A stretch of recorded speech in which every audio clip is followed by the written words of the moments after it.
What's up, everyone? On our play for today, we talk about the highs and lows from PlayStation from this past week, and finally get an answer to why Last of Us 2, Last of Us Factions 2, was missing. We learned from Square Enix about the inner workings of console deals and what Xbox is lacking. And we find it turns out Zelda Tears of the Kingdom took a year of polishing. All this and more in Season 7, Episode 21 of Press X to Start Gamers Digest. Gonna hit the thing.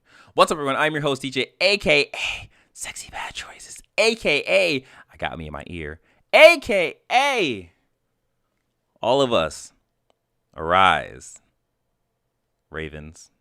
Because this year, we'll see. This year's gonna be a banger for me. Next year's gonna be a banger for me. I got all my classics coming back, and I'm so happy. I am joined by On MF Ross. What does the MF stand for?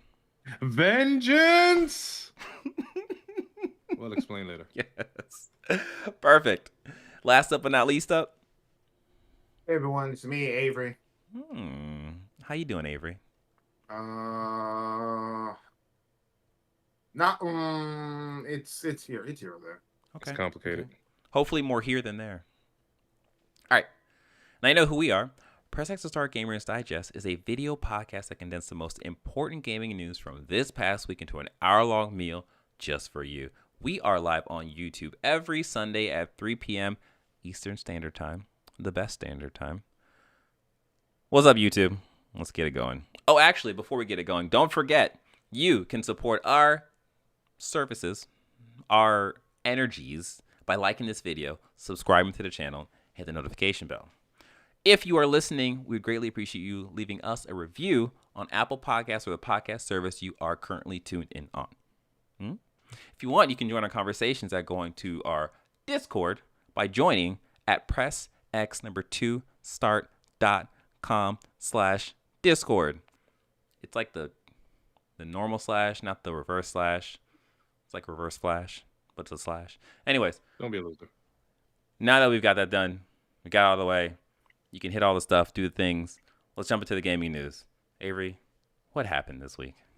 It was a really big day for PlayStation, and like every bad roller coaster, the high was super high and the low was super low. So let's jump into our first bit of news in that there was a PlayStation quarterly business meeting. I believe, was it quarterly or well, there was a business meeting 2023. It was all of Sony. Like, it was every factor of Sony coming together and talking about their individual businesses. And Jim Ryan and Herman Holtz came out to give a presentation on PlayStation, its current how would I say this? Current path, its current successes, and just a postmortem on everything that is going on. And straight up, business has been good for PlayStation. The profile you can find. The profile you can easily the actual presentation you can easily find. It's not hard to find, and it's got a lot of interesting information about everything going on with PlayStation, and they're having success on pretty much every metric. The PlayStation 5, which we already knew was a great success, is now on pace to outsell the PS4. They're doing pretty well in the PC games market, despite the let's say the poor performance of The Last of Us Part 1 on PC. They claim that VR is doing super well. That's what we got out of this. They're saying that it's sold in comparison to the first VR unit, 600K. There have been other reports that that 600K has dropped significantly since the numbers are dropping significantly since there, and they only picked the first week to get that big number to show success. One of the big things we got out of this is that their focus on multiplayer games, or not multiplayer games, but live service games, is going to be a massive part of their business going forward. So much so, and this is something that I'm having a little difficulty parsing, is that 2019 their live service was 20% of their market share. 2023, they want it to be 40% of their market share. And in 2025, they want it to be 50% of their market share. Now, I've heard some people interpret it as they're not taking focus or resources away from single player games so much as that they're adding 50% on top of what they would normally do. But I'm reading it as of their marketing budget that they have now, that 50% is relatively equal. I think what the interpretation they're trying to say is if they make $1 billion now, they want to make $2 billion by 2025 and $1 billion going to live services and $1 billion going to single player games. This was the start of my high. Wow, I'm expecting a lot of big things for PlayStation this week as we've got a showcase coming up, and so forth, because they came with a lot of information. There is one page that I found very interesting, is that it's page 9 of their document, and it says the strongest gaming brands, and it shows the momentum of all of consoles. PlayStation is the only one that's identified, but there is a red and a green console that is called Brand B and Brand C. It's very obvious which brands are both, and Brand B doing pretty good. Not as good as PlayStation, but doing pretty good. Brand C at the bottom of the barrel. I'm not gonna. You all look at it and you'll say which brands they are. So yeah, they're doing really well. And yeah, Interesting. Yeah, it's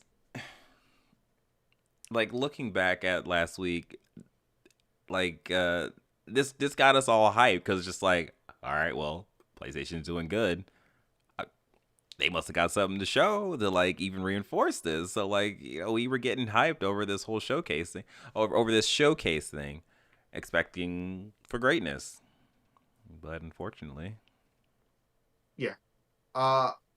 An addendum to this business thing is that during this same business meeting, this is a story from Zenimax from this is a story from Gameranx from Dennis Patrick. Sony potentially looks to ramp up studio acquisitions. This is a fucking weird story because it took me a long time to parse it, because it's not a bunch of people were reporting it as a PlayStation story, but it's fundamentally a Sony story talking about how they want to spin out various parts of their business. Pause for a second. Okay. Spin out various parts of their business to get cash flow in order to get acquisitions. And a lot of people just, because they said entertainment, a lot of people just said, oh, this is a PlayStation story. But fundamentally, they don't really indicate what part of their business this money is going to. We do know their acquisition funds, especially now, are probably less cash rich as it was, especially now after a couple of acquisitions and investments from PlayStation. So there is reason to believe that they are in the market to continue marching to the beat of the drum that Xbox has set off with their acquisition spree to acquire more. But it doesn't really necessarily indicate what PlayStation is doing. yeah. I don't think. I mean, I don't know what's in their bag, but who could they possibly need to buy now? Well, I think if they're smart, they will continue with the smaller acquisitions, especially for like in the area of the PC developers and so on and so forth, because that is really the issue that they're having in terms of getting their games from console to PC. So that would be a thing that I would think. In terms of a bigger acquisition, I mean, Continue. There's always the whole Square Enix of it all, but we're gonna get into that. And I don't know. I don't know. Yeah, I don't know. I just don't know about that. But yeah, in terms of this whole like acquisition stuff, it's one of those things where it's just like, all right, they're ramping up. Let's see what they go for to actually be able to really like, get an idea of like what their direction is, because yeah, I don't know. They bought Nixes for PC ports. Yeah. And Nixes, the ports that Nixes has made are relatively high quality. It was the Iron Galaxy deal they made with for Last of Us Part 1, that was the big problem that now Naughty Dog has to deal with going forward. So I don't necessarily think they're going to invest more in PC ports, if that makes sense. Because then what is Nix? Then invest that money into Nix's.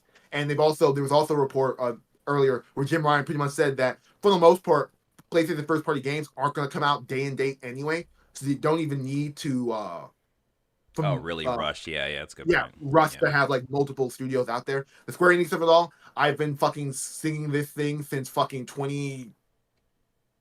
since I came back to this podcast. I'm like, yeah, this is probably what they're going to do, and everything has indicated that they're probably going down their path, both by moves by Square and both by moves from Sony themselves. There is a piece in this report where they were talking about how they wanted to have 2 to 3 major releases every year, and they wanted to have a major release from every category. And I will continue to beat this drum that they have a bunch of games. They're going to have a bunch of shooters. They're going to have a bunch of action RPGs, open world games, things like that. But they're not going to have a suite of traditional Japanese art JRPGs and turn-based things and sort of things of that nature, and like traditional character action stuff. And Square would easily help them fill that hole and make that make sense to me.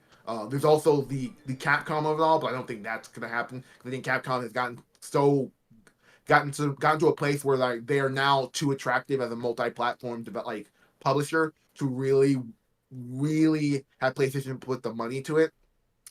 In terms of smaller studios, we will get back to the arguments of inorganic and organic acquisitions. Microsoft has made a lot of inorganic acquisitions that we're still have yet to see the fruits of, and PlayStation, for the most part, has made a bunch of organic acquisitions of people they've worked with over a long period of time or people they're currently engaged with.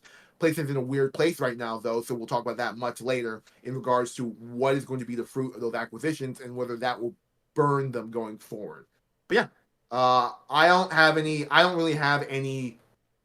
I don't have a wish list right now of studios for PlayStation to acquire. Like I said, I'm very much in the mindset outside the Square thing.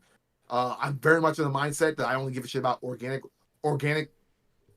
acquisitions. So people they're already working closely with, and like corporate consolidation and acquisitions are just not my bag. Yeah. Not exciting right now.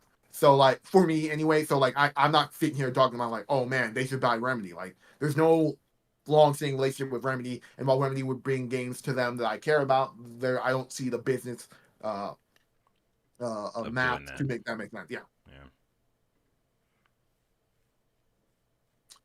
Okay, let's move on to our next story. This is from IGN.com. This is from Logan Plant. PlayStation Showcase 2023, everything announced. So yeah, we did a live reaction to the PlayStation Showcase. So if you want to see our general reactions to everything general reactions to things as they came about, and our post-mortem breakdowns of things we saw, it's out there. But before I get into the meat of this, was there any game? Just to give people even clearer direction of where you can go, literally just go to our YouTube page, and it's the first thing on the page. It's right there. Searching, just do PlayStation Showcase 2023, press X to start, Gamers Digest. You'll get a whole bunch of other irrelevant people. Just go to our page. Skip all those people. They're not nearly as cool as we are. So there you go. All right, Avery, continue. Yeah, so the general vibe from the showcase was, man, this was a pretty good state of play or a pretty good Summer Games Fest, but as a PlayStation Showcase, it was pretty mid. I was of the mindset that this was not a good showcase afterwards. When I first watched it, I've since cooled on that, and I still don't think it was a good showcase, but I see it is, like I said, it is a quality showcase if you remove the tag of this was supposed to be a PlayStation Showcase. Yeah. I've had a roller coaster of emotions after the showcase went down. I think on the Discord, the last thing I said was like, after thinking about it, I'm a little bit higher on where I left on our actual reactions that was recorded. Since then, I have become a little bit more negative. So I am probably back to where I was when we actually reviewed the showcase live. And yeah, as Avery said, it's just, I think I think this is suffering from us watching PlayStation change direction in terms of what they want to show us and what they think is important to show us. And I'm pretty sure the showcase nailed it for a certain demographic of viewers, but the demographic that grew up on Sony probably feels very much similar to how we feel in terms of like, it was a lot of shooters, it was a lot of colors, but there wasn't really anything of substance other than the Spider-Man trailer that showed the extended gameplay at the very, very end of this hour-plus long showcase. And the stuff in between was either okay to like, I guess that's interesting. And that really sucks when you put the tag of showcase on this and the idea of PlayStation loosely defining what a showcase is versus a state of play, and looking at this like, oh, this is like a really extended state of play versus a really good showcase. So it just sucks. PlayStation didn't do a good job with this. I hope all of our like ragging on this and like not being happy with this influences PlayStation in any way. And like as Avery said with the first story, PlayStation's doing great. PlayStation's on top. So really and truly, they don't have to do anything.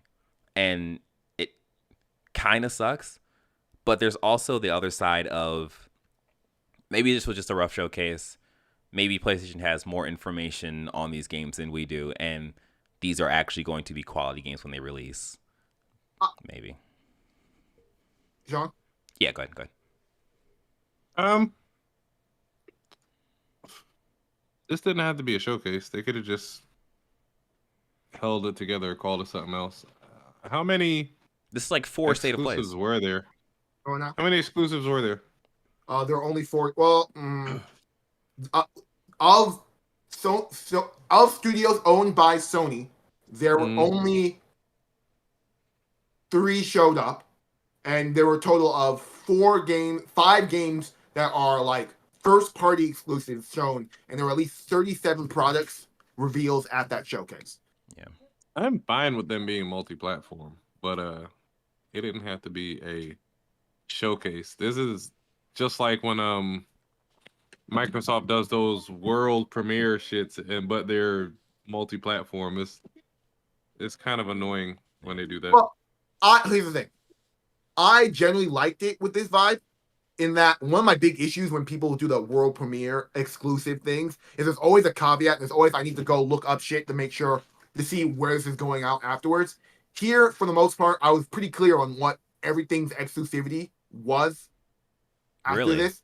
Yeah, like there was not a game here that I saw that I'm like, oh man, it's definitely coming to only PlayStation. Except if it had a PlayStation thing in front of it.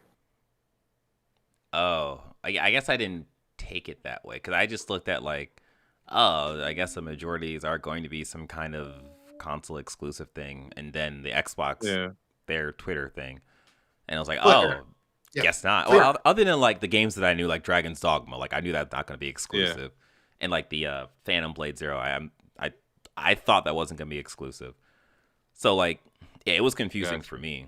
I guess I'm a little different, where like existing in this industry, as you know, as long as we have it, them doing like world exclusive, world console exclusive, or whatever, worldwide tour dates, I got the sense of like, okay, well, world exclusive means like this is just an exclusively shown trailer, but it's not necessarily exclusive to the content or to the console. Like I understood those terms at this point because they've been using it consistently, whereas like this, I guess the PlayStation Studio would be like, okay, this is an exclusive, but it's not.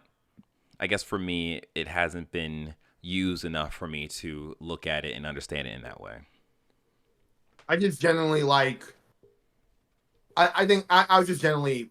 I'm not gonna say hip to it. But I was just like I have seen. No, you can be hip to it. That's what it is. Yeah. Yeah, I've seen these type of trailers for so long at different showcases and found them all disingenuous. That this was the most clearest to me after like the first 10. Where I'm like, oh, okay, this is what we're doing here. Mm-hmm. And I'm like, in my head, it's like, okay, unless they put a PlayStation Studios thing in front of it, and even a couple of them ended with, hey, this is going to be on PS5 and PC and Right. things of that nature. But yeah, Xbox. This is a story from BGC from Tom Ivan. These games featured at the PlayStation Showcase are coming to Xbox too. So what Xbox did during this entire showcase was put up a graphic and then update that graphic with every game that was shown at this showcase with what games are coming to Xbox. So Immortals of Avium, Ghost Runner, Marathon, Metal Gear Solid by Marathon. We'll talk about it later. Metal Gear Solid Delta, Dragon's Dogma, Alan Wake 2, The Plucky Squire, Teardown, Assassin's Creed Mirage, Neva, Cat's Quest, and The Talos Principle.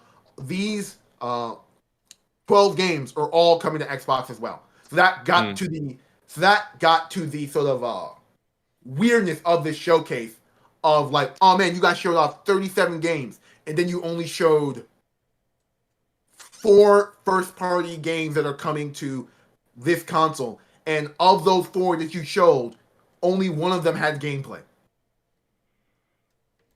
Yeah, there was choices made, and just not good choices. I fundamentally think that PlayStation is happy with this showcase. Yeah, I think they saw this showcase and like, oh man, we were coming with the heat. I think they were incredibly bullish on the fact that people have answers, want answers to questions. That's my big issue with the showcase. Like, if this was a random showcase, I would have had no problem. But this is a showcase in the vacuum of 2 years without a showcase. The God of War and Spider-Man 2 being the last games of the previous era of games that we knew you were working on, and now there's just question marks going forward for the next couple of years. And most of your studios have had enough time to be on deck and ready to at least show something. Yeah. I have to wonder if they just didn't want to take any of the fire off of Spider-Man 2.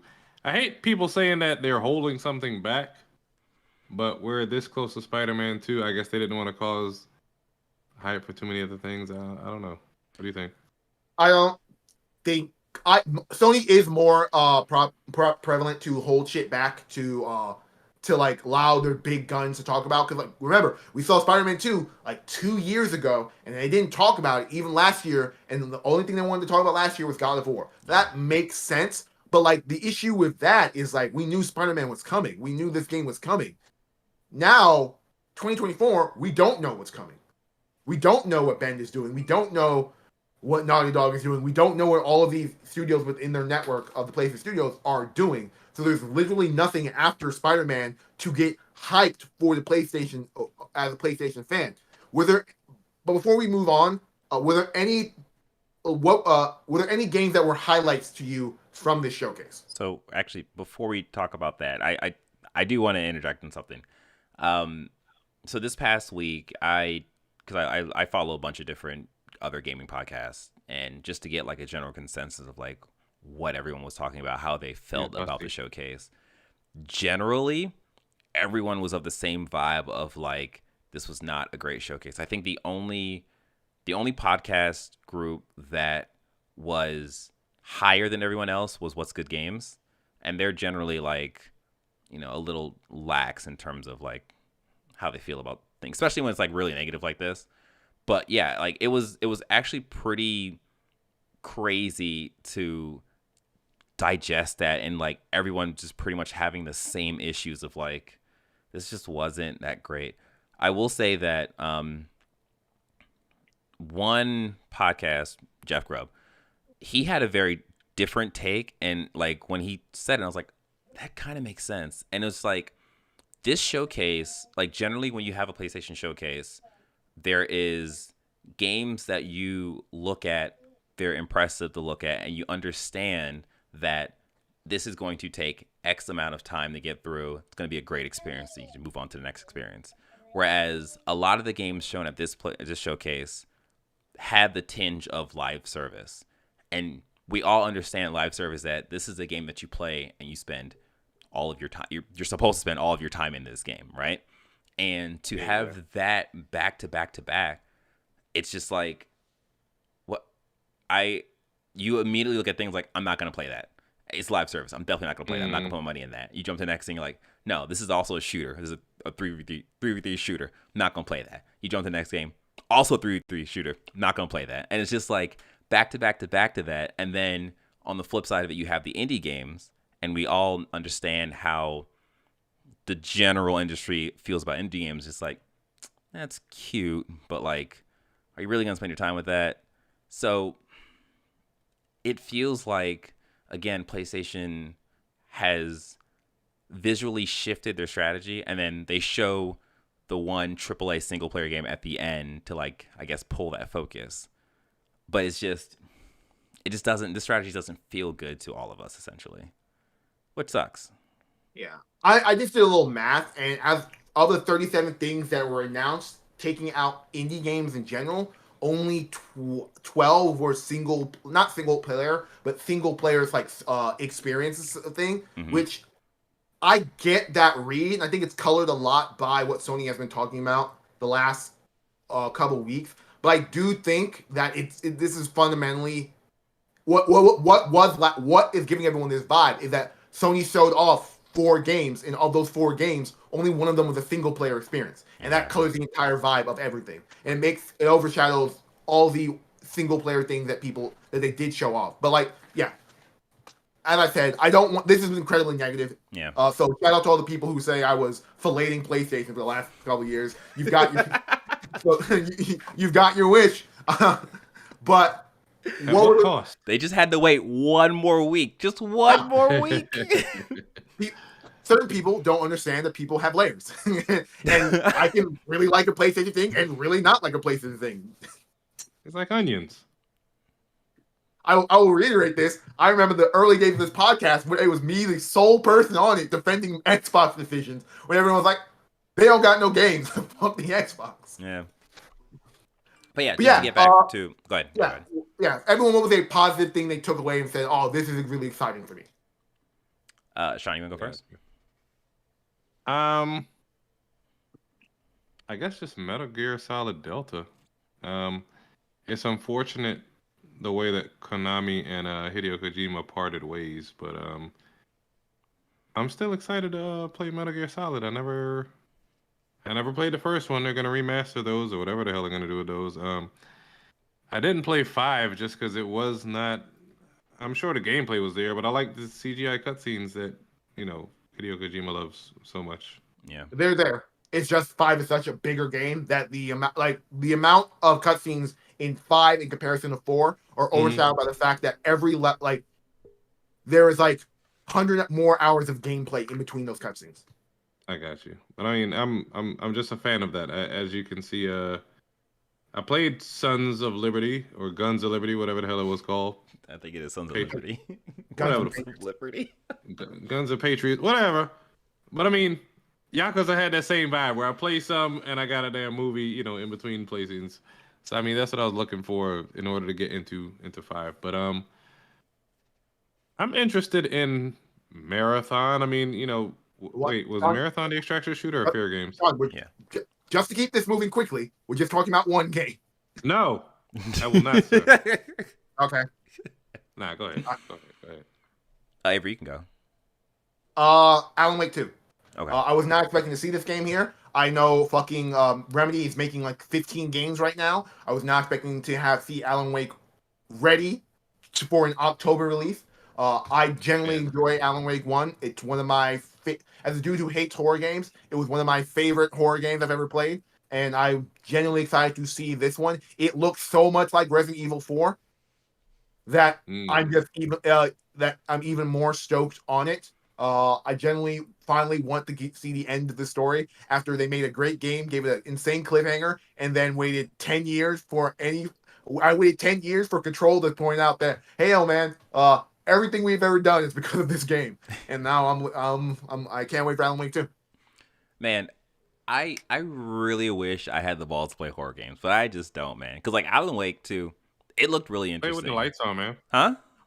Just play with the lights on and it don't make a difference. My thing with horror games is if they're mechanically good enough, then the horror aspect just disappears. Yeah. Okay. I'm playing Dead Space, and my character's got fucking 500 ammunition, fucking powered armor, and 10 health packs. Yeah. There's few things in this game that actually scare me. Right. So I can work my way through. If you stay ready. You're always ready, right? Just ADS the entire game. Actually, that's how I played Dead Space. Oh, okay. That's Oh, how I that's played a this phase. legitimate strategy ADS the then. entire time. And I had a kinesis bone ready to shoot at any point. Yeah. Literally how to play the game. Everybody knows what the vibe is. Okay. No, I didn't do that. Right? You're like, nah, I ain't no bitch. I ain't no bitch. I was never surprised. It was never not the bitch. Is that like I've already played this game. I'm not going to sit here and increase the time walking slower while I have something prepped, walking around every corner. I have a general idea of how the layout and the and how enemies spawn in this area in this game. So I'm rarely surprised by combat encounters. It can still jump scare me because the thing does this fucking stupid thing where, like, if you go, there's a lot of backtracking. If you backtrack in an area, enemies will newly spawn there. They didn't do that in the original game. So that's always the thing you have to be ready for when you're backtracking. But generally, going into encounters, like at a certain point, I'm just like, okay, my plasma cutter is so strong that it will 3-shot anyone without me having to shoot weak points. And I like had never played the original game. so like I'm having Me that neither. one. Yeah. But yeah, DJ. Yeah. So if Dragon's Dogma 2 didn't show up, it would be Marathon because that's Bungie. I love Bungie shooters, and an extraction shooter made by Bungie is right up my alley. But because Dragon's Dogma 2 was shown, it is Dragon's Dogma 2. It is Dragon's Dogma 2. I'm excited, boy. Oof, cannot wait. I talked about it during the actual reaction stuff. So yeah, dragons, magic, swords.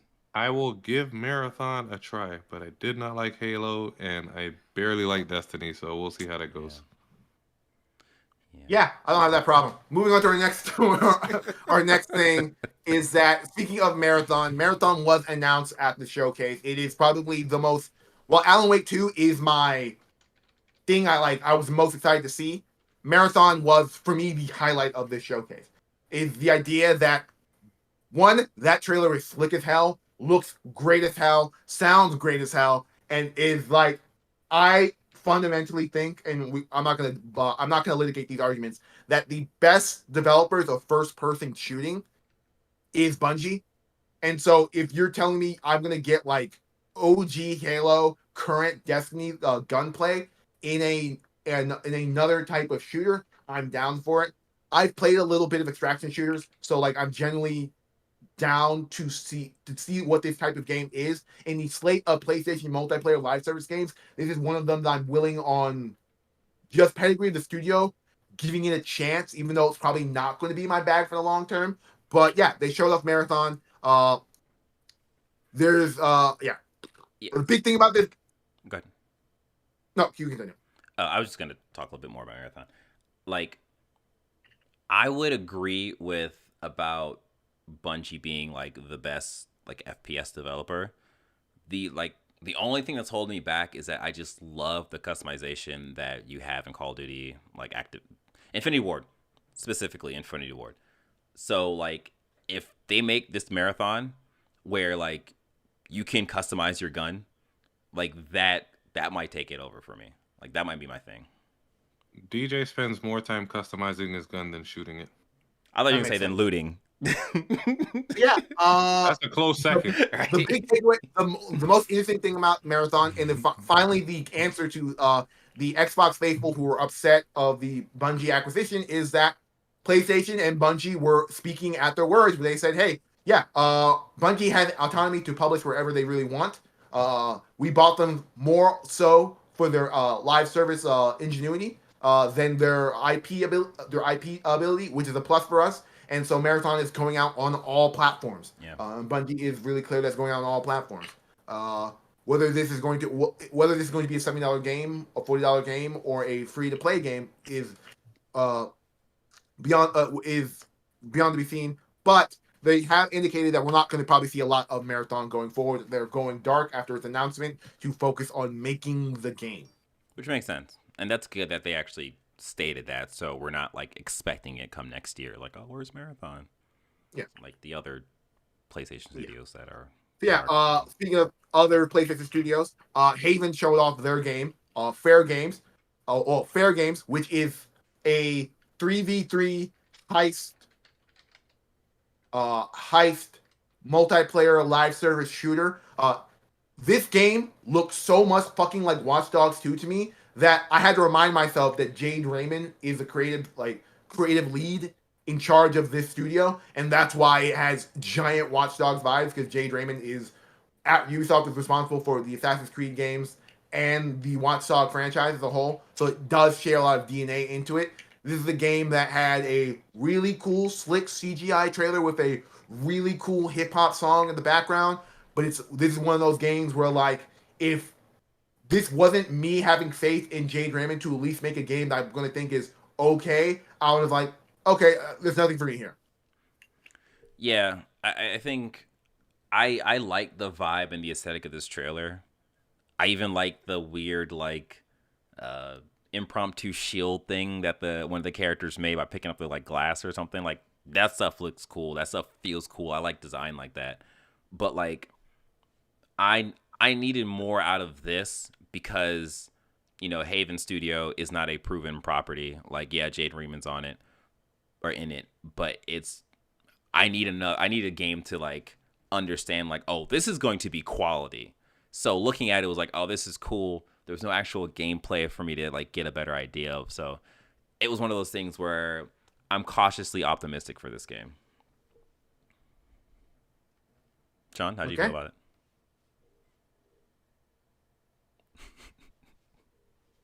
I was muted. I apologize. Which game again? Fairgame. Okay. I'm interested in playing it, but I got to see more. That was all CGI. Yeah, exactly. Well, at least Fairgame had a really cool slick CGI trailer that gives you an idea of what this type of game is. 3v3 heist game where you're going to be probably like a bit of a Payday, a bit of Hyenas, probably in design in terms of what type of game that's going to be. The next game from their most recent acquisition, Firewalk, was shown off. Concord had a really cool synth background trailer and a really cool in space shit trailer. They said this game is coming out in 2024. I have no idea what the fuck this game is. Yeah. Them saying that this is coming out in 2024, I don't believe it. Like, if you don't even have a CG trailer to show what the game is, other than this whole spaceship thing, I find it hard to believe. And we already know that the industry is quite okay with delaying games and pushing them back when it needs it. And yeah, we say that as long as it doesn't come out broken. We say that, and we exist in the year of 2023, where hey man, we were sorry for the release of this game and how it came out. Our bad. Oh, that's true. He's talking about Golem, guys. We're not even gonna bother talking about that game because that game is trash. We saw that it was gonna be trash, so no one's surprised that it came out to be trash. We knew this from the release date. Yeah. I don't think anybody had any faith in that game. Yeah. Okay. So yeah, that was from the outside of that, the only other PlayStation things were of first party quality was Helldivers. We're gonna move past that. We talked about that in the release thing. And Spider-Man 2. We talked about that in the release thing. And it does the release thing. But there's also Phantom Blade Zero. Like Phantom Blade Zero is not first party though. Oh. Right. I think it's going to be PlayStation exclusive. Yeah. But it's not a first party thing. Yeah. Yeah. Okay. It says 40-hour story, multiplayer, semi-open world. What is multiplayer? Phantom Blade Zero? Phantom Blade Zero. Yeah. Okay. Okay. Developer S game. Yeah. What's it?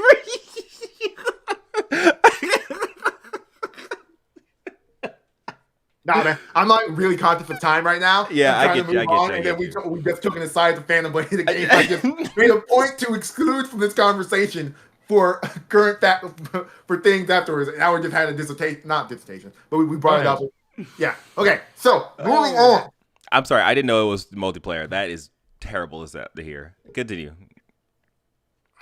Okay. My train of thought has been Last of Us crushed into dust. Yes. Okay. So like I said, it was a roller coaster of a week. We started at the high. We literally started at the high. It was more like a Bungie than a roller coaster because we started really high with their PlayStation's business report, which said everything was going up for PlayStation.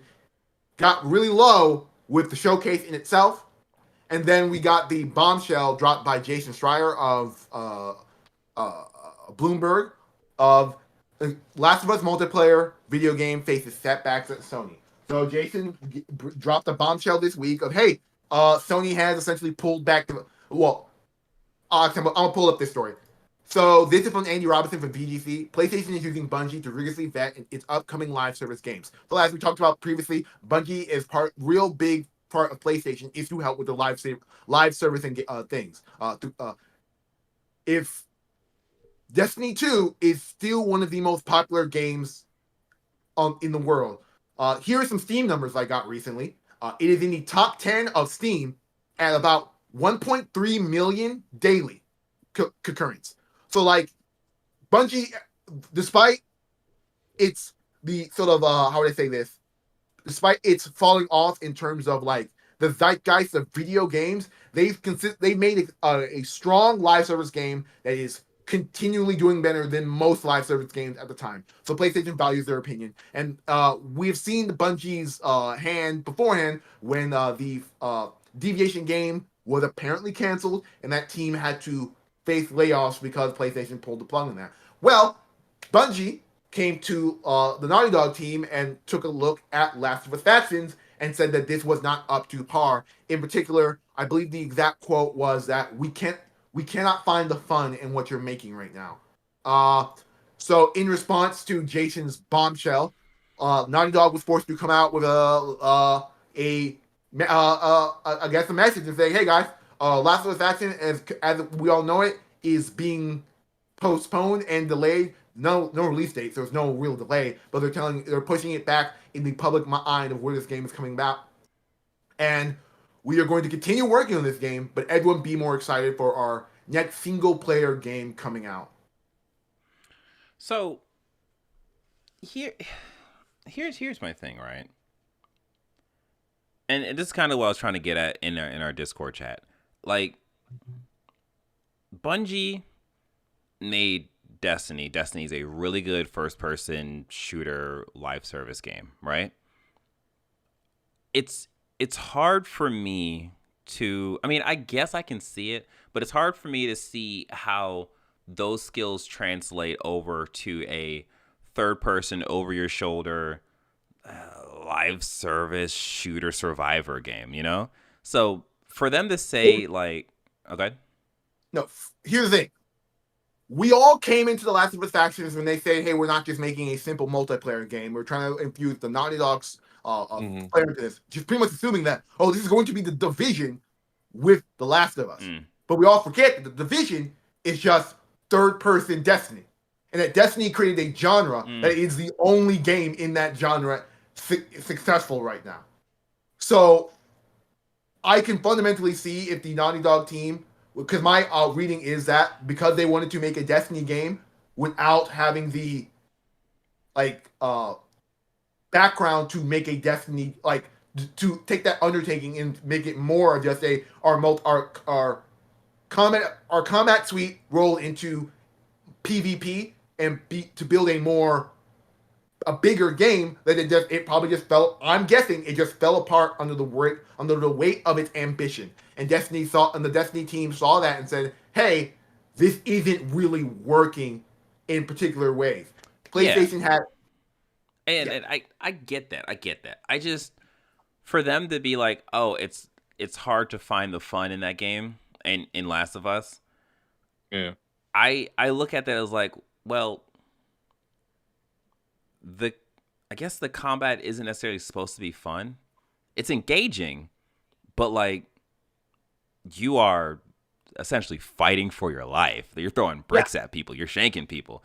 And it's like, I don't know if it's just, I mean, I'm giving them the benefit of the doubt of them being like a successful developer with a live service game. For them saying like, oh, this isn't fun, then they mean it. But it's like,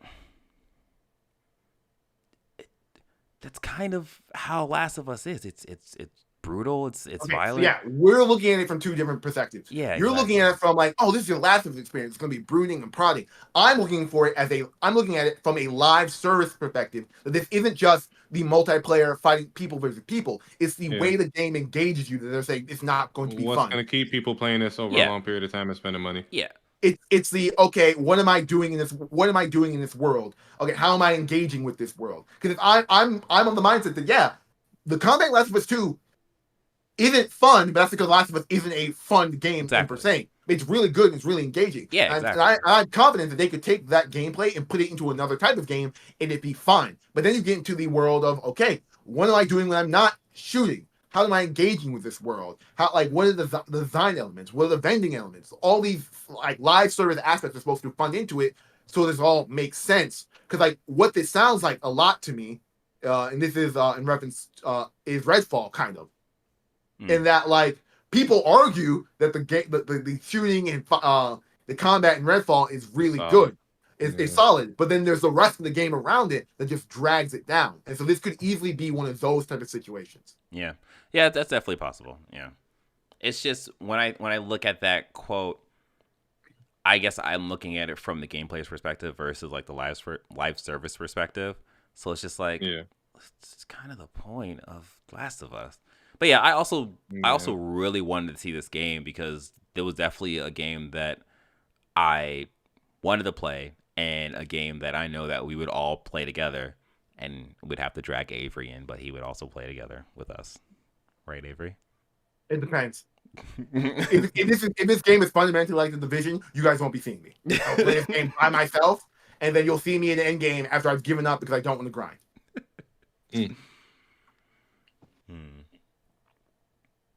Yeah, that was this week in PlayStation. I'm gonna keep it a bug. It was a bad week for PlayStation. Yeah. All the goodwill and things they have built up over the year, of all the hype and things they built up, crashed down to a crescendo and ended with a tragedy with the finale with that thing. That being said, they have completely disappeared from the video game zeitgeist unless there's actually more reporting from other sources. Most people aren't talking about the showcase anymore, which you can think of is probably a bad thing because they want people to be able to think of this showcase like the Euro Dreams showcase or the PlayStation 5 showcase. But it is what it is. They're easily going to recover from this as long as these games are good. That being said, the ball is in Microsoft's court to have Starfield be a certified banger and have a showcase full of amazing first party content. That like literally all they have to do is show more than 4 games with gameplay that are of quality, and they will easily surpass what PlayStation put out this year. Absolutely. And I also think that the other side to it is that a lot of people who were disappointed with the PlayStation Showcase is just hoping that they'll get more information from PlayStation in Summer Games Fest and beyond up until Game Awards. So like, there's also that element to it too, and it's like, well, see. I think PlayStation will have something for Summer Game Fest. Yeah, for sure. And they will definitely have something for Game Awards. Yeah. But like, what is it though? Is going to be the issue. Yeah, what is it? Yeah. So that was our week in PlayStation. Yeah. So all the people who were like we were too high on PlayStation, here you are. It's Smorgasbord, guys. I hope you enjoyed it. All right, before we continue with this, hey, like the video, subscribe to the channel, hit the notification bell. Do it. Thank you. Cool. Appreciate it. If you are listening and you didn't see that, then, leave us a review. Yeah, give us a 5-star review. 4-star, just make it 5. Just add the extra star. That's all you have to do. Yeah, Apple Podcasts or the podcast service you're currently using, it doesn't matter. Anywhere you do this review, as long as it's not like Amazon on like a weird product or something, we'd greatly appreciate it. You can join our conversation by going to our Discord at pressx2start.com/Discord. And we'll be happy to have you. Yes. Popping over there. It is. Good time, as always. All right, let us get back into this. Yeah, okay, so let's move on to our next story. This is from Windows Central, Jeff Gordon. So if our Xbox fans know that Jeff Gordon is a big voice in the Xbox community as a member, as one of the lead journalists for Windows Central. So this is his report. Square Enix, PlayStation offered a better deal than Xbox for Final Fantasy 16. So there's been some conversations about exclusivity and everyone's practices in regards to exclusivity.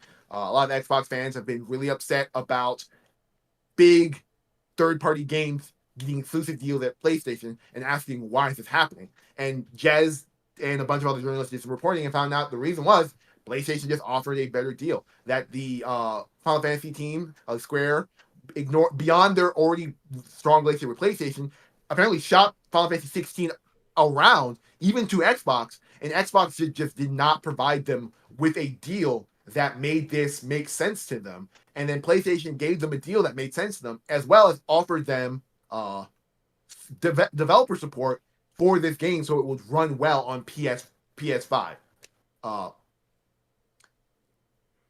Yeah. With all the money in Microsoft's war chest, what could Sony possibly be offering to all these other companies in the years past that made them not make Xbox exclusive games?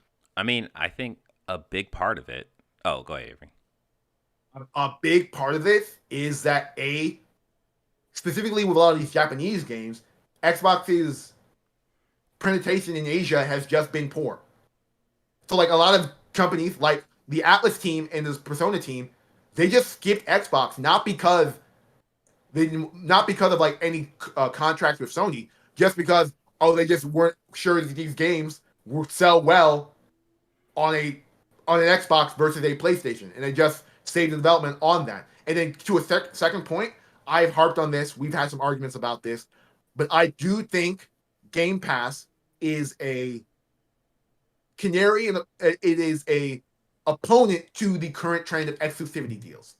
Because there's no world in which Xbox can have a true exclusivity deal where they didn't put that game on Game Pass, which then would leave a developer from losing a bunch of money on not having that game on PlayStation, and then lose even more money to have it on Game Pass and be giving out for free, which would require the price for Xbox exclusivity to be what I believe to be far greater than what this is on PlayStation.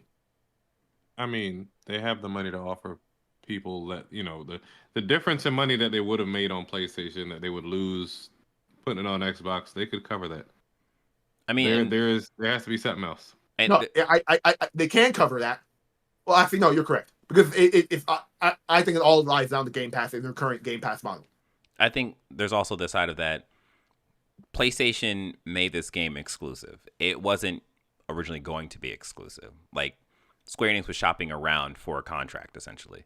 And I think the other side to this that is said in this article is PlayStation gave Square Enix access to their concept developers. And, like, that is so important when it comes to optimizing a game and making it run well. Not even that, just, like, troubleshooting, like, little issues that Square probably is not used to because they're just Is this the first? Oh, no, they've had other games on PS5. But yeah, like, having access to that is so important. And the fact that that wasn't in the Xbox contract is just like, yeah, okay. Like, if I was in Square's shoes and I saw that on top of the fact that PlayStation sells so well, it's like, yeah, I'm going to go with PlayStation. They want to make it exclusive? Fine. You can pay us. Cool. That works. You'll pay us for the money we'll lose on Xbox. Yeah. And then, because this console is the most ubiquitous console right now, we're still going to make a tremendous amount of money on this console being exclusive. And then on top of that, like, the easiest thing is the fact that PlayStation has a strong presence in Japan. Square Enix is a Japanese studio. They can talk Japanese to Japanese. So there's no need for a translator. Mm-hmm. There's no need for a middleman to, like, having to, interpret the things that are said, possibly mess things up in terms of translation. And it's just a much smoother, much quicker process. So it's like, kind of makes sense that they would do that, Yeah. Everyone should probably check out this window. Everyone who's an Xbox patriot should probably check out this Windows Central article about this, because Jeff has a very interesting take at the very end that I think you'll all find incredibly interesting. Well, let's move on to our next story. This is from VGC. This is from Andy Robinson. Zelda Tears of the Kingdom was delayed by over a year for polish. The game wasn't released in 2022 because Nintendo wanted to make sure everything was 100% to our standards. Yeah. I can see, although it still struggles in a few places, it still gets the Switch pretty hot. I can see like where this polish went for sure, because even though this game is running at I think 720p in handheld mode, maybe like 1080 9 something at dock mode, like the draw distance is very incredible. Like there is a little bit of a haze on everything. It's understandable, the Switch old hardware, but yeah, I can totally see where this polish went. That's it. Okay. Tears of Kingdom, great guys, you know. And our last story, this is from Tom Ivan from VGC. Embracer shares have nosedived after the collapse of a $2 billion deal.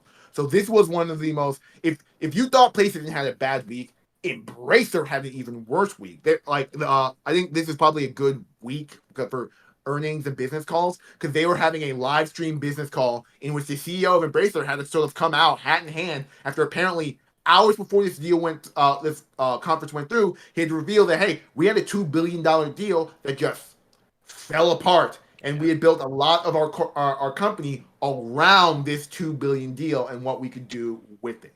As of now, we have no idea who this company was that pulled out this $2 billion deal. No, that made them pull out. No, it was a Embracer didn't end the deal. This other company pulled out. Oh. Yeah. Oh, so like Embracer, okay. As far as I can tell, Embracer had this deal, like signed, lettered, and written, and then hours before their big conference, their business conference, this deal pulled out. Mm-hmm. The third party pulled out, and so Embracer had to have a very somber press conference where the CEO was like, "Oh yeah, things are not going great, guys." So we'll see what happens to the Embracer group, whether they can weather losing a $2 billion deal with their 140 studios. Yeah, like it's hard for me to feel sympathy here, right? It sucks that this deal fell through for them, but like as Avery said, they have 140 studios. Like, make a game, put a game out that's decent. Like you could maybe not cover $2 billion, but you can cover some of this by just putting out games. But like it seems like their idea was just to buy and hoard until they bought something that's valuable, and someone else comes in and talking about like, hey, I want to use that, and they sell this thing to them. And it's like, that doesn't work in the game industry. Obviously not. Look at this. So yeah. Or maybe it does if Xbox is trying this method. We'll see, we'll see. Yeah. But yeah. That's the last story. I do feel sympathy because it's one of those things where like if Embracer falls apart, a bunch of studios are going to suffer. That's true. That's a very good point. Yeah. All right. Well, that has been the gaming news. Before we end this podcast, let us talk about, real quickly, the games we have played / beat. I'll go first. Hey, guys, guess what I did?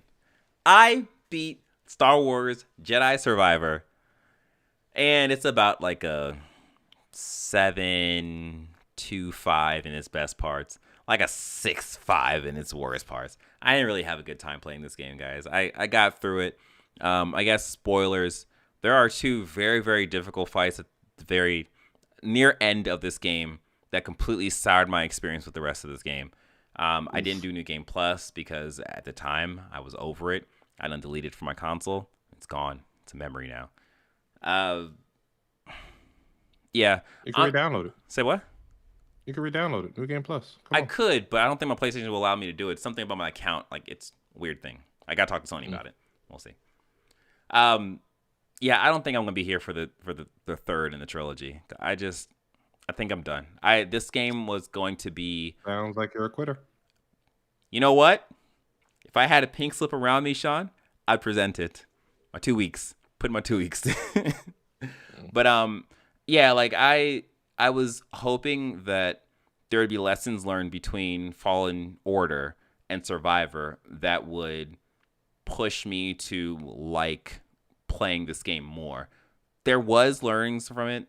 I enjoyed my time, but it wasn't enough to be like, okay, like I'm here for this. I'm here for this. The combat is still janky. A lot of this game is janky. That's all it is. All right, Sean, let us talk about... just real quick. Oh, yeah, go ahead. I went through that experience in games where you find out something far late in the game just because you were stupid ignoring gameplay parts. I'm sitting here walking the entire map of Chia on foot half the time, or summoning a rock to roll around, or swimming long swaths of the ocean, only to realize I can summon animals to possess. Just tragic. I'm like 60% through the game. I'm like, oh, you could do this. Here's the thing. I think in the first trailer of the game, you see the main character jump into like a crab or something and jump out. So is your issue that you can't, you just realize you can summon an animal to you that you can take over? Yeah, no, first of all, crabs are slow. Excuse me. Second of all, I was pretty much just walking until I found a bird or something. I didn't realize that you can play her banjo, her guitar, and actually a animal will pop out of the ground for you. So you can summon a bird, you can summon a dog, you can summon you can. When I say summon animals, they actually literally they pop come out, or they have an attract animals feature. I see. I was legit just walking around until I found something to possess. That's hilarious. And let me tell you, there's nothing like swimming as a kerosene lantern in the ocean. Boy, I tell you that. But all that is just gonna speed up my gameplay. I was just tracking through it very slowly. Like Jesus. Secondly, real quick, we've been playing DMZ. One story, me and DJ tried to third party this group only to get ambushed by a fourth group. And one guy calls for help, and we pick him up, and all of a sudden this man is talking about vengeance. But they stripped him of everything. So I give him a gun, I give him some armor plates, give him some bullets, some grenades, and he steals the nearest truck and he runs off into the distance screaming vengeance. And me and DJ was like, well, we're gonna leave now. Yeah, but we finished our mission. Let's listen in to see what goes on. This man proceeded to kill everybody that wronged him. Turns out he was the best player of that team. He ran off screaming vengeance. He got to his team and was like, you guys left me, with this deep southern accent. You guys left me, and these men, they had the mercy on me to pick me up. I was like, what is going on here? But oh man, I don't know. That was just hilarious. The other portion is the new added section in DMZ Al-Mazrah map called the Koshi Complex. You spawn into this new section, and it restarts your timer to a good 30 minutes. And man, this is interesting. You get into this complex, and it's very aggressive. They have turrets everywhere. You get into the next section, and you absolutely need night vision goggles to get anywhere. Then there's a portion past that we didn't realize about that section with the night vision goggles. Yeah, you actually, if you have a thermal scope, you can just ADS with a thermal scope and see. You're gonna walk around ADSing. Yeah, whatever it takes, Yeah, whatever. Yeah. So I did that with my cousin Savion the other day, and we exfil out of that night vision section. But then we went back in with DJ last night, only to realize that there was another portion past that with you didn't need night vision, but this place is huge. It's not as big as Al-Mazrah per se, but it's just this very big underground warehouse within a warehouse within a warehouse. And then we ran into, what the fuck was it? The Rhino? The Rhino and the Sniper. So those are two randomly spawning new bosses in the complex that we didn't plan on fighting. We didn't go down there to fight them. They just shot first. Complete. Yeah, but it's just interesting when they put their minds to it, how much new content they can generate past just bitty skins for $20. Yeah. I would check it out. That's all. Yeah. I just to add on to that, like, I am really impressed and just awe-stricken, I guess, with how much fun I'm having in DMZ. Like, I've been playing solo a little bit, but I do enjoy playing with teams. And like, even if you jump in solo, you can do squad fill to jump into a team. You can send an invite in game. Like, there's ways of becoming a team even if you are a solo person. As much fun as I'm having in DMZ, there's an issue with a lot of people joining into big teams. So like the teams of 6, like that's the maximum team you can have. And that has been ruining the experience for some people because these teams of 6 are essentially just hunting other people. And because we are near the end of the season, a lot of people have finished their missions and it's just go extract the weapon case or go kill people. And that's what people are doing, unfortunately. So it kind of sucks, but it seems like this is a symptom of how their seasons are ran. Yeah. So maybe they might address this in some way at the beginning of the next season. But everyone's kind of just hoping that they do something because right now the teams of 6 are it's a little too strong. Yeah. Nah, I will just say I'm having fun with this in the manner in which when Modern Warfare first came out, you know, Black Ops, that era of, you know, early 2010s, you know, Call of Duty. The magic is there in DMZ for me. I'm excited to play this daily. That's awesome. That's all. All right. Well, that has been it for us talking about games and gaming news. We hope you enjoyed this episode as much as we enjoyed making it. Don't forget, you can like the video, subscribe to the channel, and hit that notification bell. Don't forget, you can leave us a review on Apple Podcasts or a podcast service you are listening on. Even if you're watching, just download the episode. Listen to the episode as well. See if you can match the video and the audio at the same time. Do it. If you want, you can join our Discord at pressxnumber2start.com/Discord. There, we have great conversations. We do a bunch of memes. We do little videos. It's a fun time. We laugh all the time. It's great. Join it. Yeah, I think that's it. You be safe. You take care. Play games. Enjoy the long weekend if you have a long weekend like we do. Well, I guess that doesn't make sense if you're listening to this after Monday. If you're not, though, enjoy that weekend. I don't know, man. Be safe. Peace out.